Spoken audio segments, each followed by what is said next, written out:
आप सभी का स्वागत है। आज मैं आपको अनुपात और समानुपात के बारे में बताऊंगा, साथ ही साथ इसमें किस तरह से दोनों को यूज में लेते हैं उसके बारे में भी बात करेंगे। और ये बहुत ही इम्पोर्टेंट है, बहुत ही कंपटीशन में ये पूछा जाता है कि अनुपात समानुपात से रिलेटेड कैसे क्वेश्चन आते हैं। तो मैं आपको बेसिक कॉन्सेप्ट के बारे में बात करने वाला हूँ, तो ध्यान से आप सुनेंगे, वीडियो को आप स्किप नहीं करेंगे। तो ध्यान से अनुपात क्या होता है सबसे पहले ये समझेंगे, अनुपात और समानुपात के बारे में। अब बच्चों, अनुपात को क्या बोलते हैं? रेशियो। अनुपात को रेशियो और समानुपात को प्रोपोर्शन बोलते हैं। ठीक है, रेशियो एंड प्रोपोर्शन। ये बच्चों होता क्या है? अब रेशियो को जो साइन होते हैं डबल डॉट होते हैं, ये डबल डॉट, ये रेशियो, और इसमें डबल डॉट होंगे लेकिन 2 टाइम्स होंगे। जैसे कोई भी नंबर लिखा है, समान राशियाँ, जैसे a/b, या आप लिखें a/b। ठीक है, तो इसमें a क्या होता है बच्चों? अंश, जिसे आप नोमिनेटर कहते हैं, और b आपका क्या होगा? हर, जिसे आप डिनोमिनेटर कहते हैं।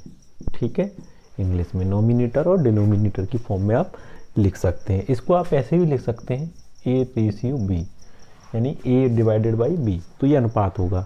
समानुपात लिखने के लिए अगर मान लीजिए 2 क्वांटिटी ले लें, एक ले लें ab और cd, ये 4 क्वांटिटी हो गई हमारे पास। तो यहाँ ये डिवाइड जो होता है, इन दोनों संख्याओं का जो डिवाइड रहेगा, है ना, तो आपस में जो बराबर साइन शो करता है, ये समानुपात होता है। तो आपको समझ में आ गया होगा इनमें दोनों में क्या फ़र्क है। अब मैं बताता हूँ इनका किस तरह से यूज होता है। तो एक राशि दूसरी राशि से कितनी गुनी है, ये आपको अनुपात बताता है। और एक राशि दूसरी राशि से कितनी गुनी है, और तीसरी राशि चौथी राशि से कितना कंपैरिजन रखती है, वो आपको समानुपात यानी प्रोपोर्शन बताता है। अब सपोज डेट आपके पास ₹a है। अब इसको 3 व्यक्तियों में आपको डिवाइड करना है। वो व्यक्ति है A, B, C। तो आप कैसे डिवाइड करेंगे? तो उसके लिए पहला भाग जो होगा, तो कैसे निकालेंगे? a/3 का सम इंटू ₹a। अगर दूसरे भाग की बात करें इसी तरह से, तो दूसरा भाग क्या आ जाएगा आपका? b/3 अनुपाती संख्याओं का सम इंटू ₹a। इसी तरह से तीसरे भाग की बात करें तो c/3 का अनुपाती योग इंटू ₹a, यानी 3 व्यक्ति में आपने इसको डिवाइड कर दिए। अब बात करते हैं 2 व्यक्तियों में कैसे डिवाइड करेंगे इसी रुपये को। तो ₹a को आपको 2 व्यक्तियों में डिवाइड करना है, a/b।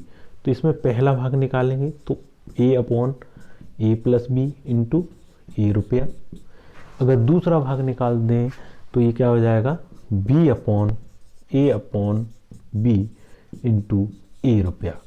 इस तरह से आप 2 व्यक्तियों में डिवाइड किस तरह से करते हैं, 3 व्यक्तियों में, 4 व्यक्तियों में, इस तरह से आप रेशियो एंड प्रोपोर्शन से सॉल्व कर सकते हैं। अब आपको समझ आ गया होगा।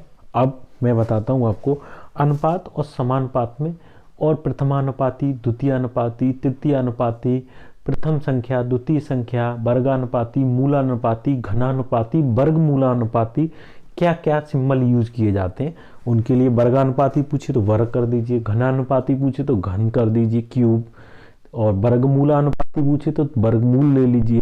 ठीक है, तो जो भी पूछे वही काम आपको करना है। तो आई होप आपको क्लियर हुआ होगा कि अनुपात समानुपात में बेसिक कॉन्सेप्ट क्या है। मिलते हैं नेक्स्ट वीडियो में। जय हिंद।